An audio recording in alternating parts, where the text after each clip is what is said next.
the all is spirit. But what is spirit? This question cannot be answered for the reason that its definition is practically that of the all, which cannot be explained or defined. Spirit is simply a name that men give to the highest conception of infinite living mind. It means the real essence. It means living mind, as much superior to life and mind as we know them, as the latter are superior to mechanical energy and matter.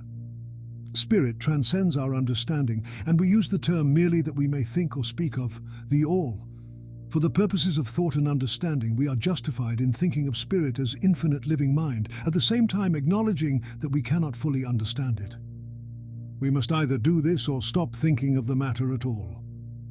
Let us now proceed to a consideration of the nature of the universe as a whole and in its parts. What is the universe? We have seen that there can be nothing outside of the all. Then is the universe the all? No, this cannot be, because the universe seems to be made up of many and is constantly changing. And in other ways it does not measure up to the ideas that we are compelled to accept regarding the all, as stated in our last lesson. Then if the universe be not the all, then it must be nothing. Such is the inevitable conclusion of the mind at first thought. But this will not satisfy the question, for we are sensible of the existence of the universe. Then if the universe is neither the all nor nothing, what can it be? Let us examine this question. If the universe exists at all, or seems to exist, it must proceed in some way from the all. It must be a creation of the all. But as something can never come from nothing, from what could the all have created it? Some philosophers have answered this question by saying that the all created the universe from itself, that is, from the being and substance of the all. But this will not do, for the all cannot be subtracted from nor divided, as we have seen. And then again, if this be so, would not each particle in the universe be aware of its being the all? The all could not lose its knowledge of itself, nor actually become an atom or blind force or lowly living thing. Some men indeed, realizing that the all is indeed all, and also recognizing that they, the men, existed, have jumped to the conclusion that they and the all were identical, and they have filled the air with shouts of "I am God," to the amusement of the multitude and the sorrow of sages. The claim of the corpuscle that "I am man" would be modest in comparison. But what indeed is the universe, if it be not the all, not yet created by the all having separated itself into fragments? What else can it be? Of what else can it be made? This is the great question. Let us examine it carefully. We find here that the principle of correspondence comes to our aid here. The old Hermetic axiom, "as above so below," may be pressed into service at this point. Let us endeavor to get a glimpse of the workings on higher planes by examining those on our own. The principle of correspondence must apply to this as well as to other problems. Let us see. On his own plane of being, how does man create? Well, first, he may create by making something out of outside materials, but this will not do, for there are no materials outside of the all with which it may create. Well then, secondly, man procreates or reproduces his kind by the process of begetting, which is self-multiplication accomplished by transferring a portion of his substance to his offspring. But this will not do, because the all cannot transfer or subtract a portion of itself, nor can it reproduce or multiply itself.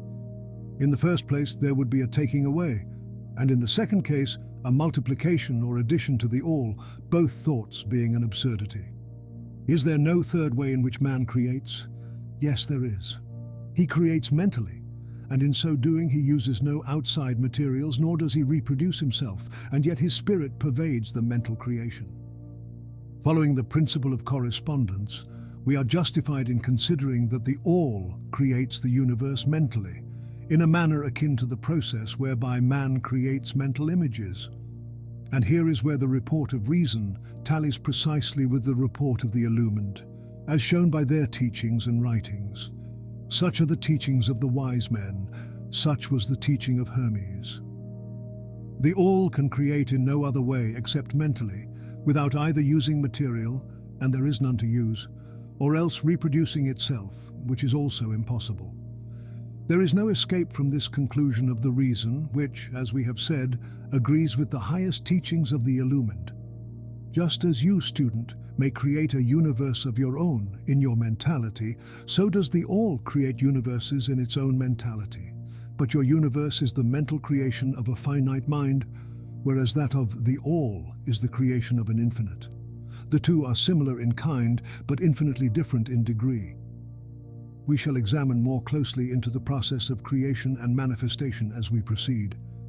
But this is the point to fix in your minds at this stage. The universe and all it contains is a mental creation of the All. Verily, indeed, all is mind. The All creates in its infinite mind countless universes, which exist for eons of time, and yet to the All, the creation, development, decline, and death of a million universes is as the time of the twinkling of an eye. The infinite mind of the All is the womb of universes. The principle of gender is manifested on all planes of life, material, mental, and spiritual. But as we have said before, gender does not mean sex. Sex is merely a material manifestation of gender. Gender means relating to generation or creation. And wherever anything is generated or created, on any plane, the principle of gender must be manifested. And this is true even in the creation of universes. Now do not jump to the conclusion that we are teaching that there is a male and female God or creator. That idea is merely a distortion of the ancient teachings on the subject. The true teaching is that the All in itself is above gender, as it is above every other law, including those of time and space. It is the law from which the laws proceed, and it is not subject to them. But when the All manifests on the plane of generation or creation, then it acts according to law and principle, for it is moving on a lower plane of being. And consequently it manifests the principle of gender in its masculine and feminine aspects on the mental plane, of course. This idea may seem startling to some of you who hear it for the first time, but you have all really passively accepted it in your everyday conceptions. You speak of the fatherhood of God and the motherhood of nature, of God, the Divine Father, and nature, the universal mother, and have thus instinctively acknowledged the principle of gender in the universe. Is this not so? But the Hermetic teaching does not imply a real duality. The All is one. The two aspects are merely aspects of manifestation. The teaching is that the masculine principle manifested by the All stands, in a way, apart from the actual mental creation of the universe. It projects its will toward the feminine principle, which may be called nature, whereupon the latter begins the actual work of the evolution of the universe from simple centers of activity onto man, and then on and on still higher, all according to well-established and firmly enforced laws of nature. If you prefer the old figures of thought, you may think of the masculine principle as God, the Father, and of the feminine principle as nature, the universal mother, from whose womb all things have been born. This is more than a mere poetic figure of speech. It is an idea of the actual process of the creation of the universe. But always remember that the All is but one, and that in its infinite mind the universe is generated, created, and exists.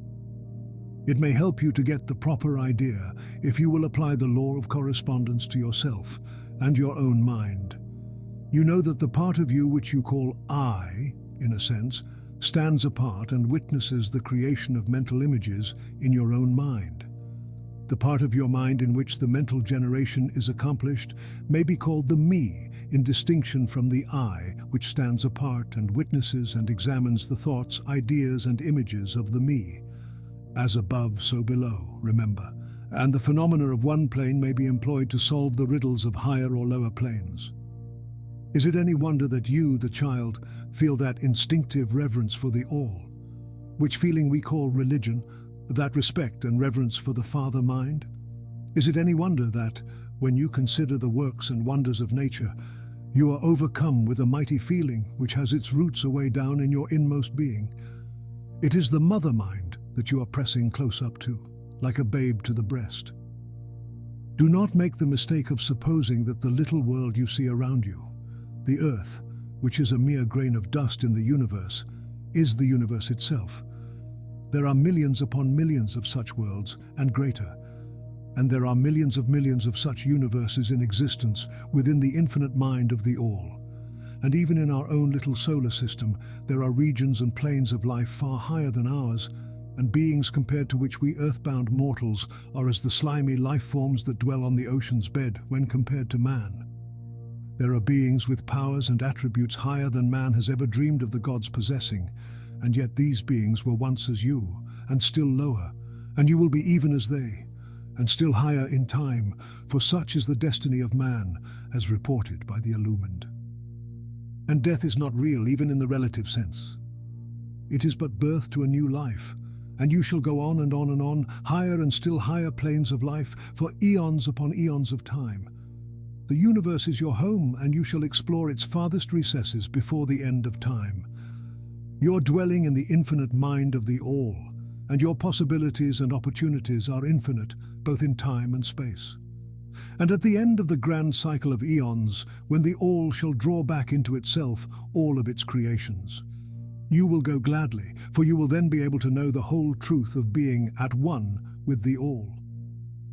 Such is the report of the illumined, those who have advanced well along the path. And in the meantime, rest calm and serene. You are safe and protected by the infinite power of the Father-Mother mind. Within the Father-Mother mind, mortal children are at home. There is not one who is fatherless nor motherless in the universe.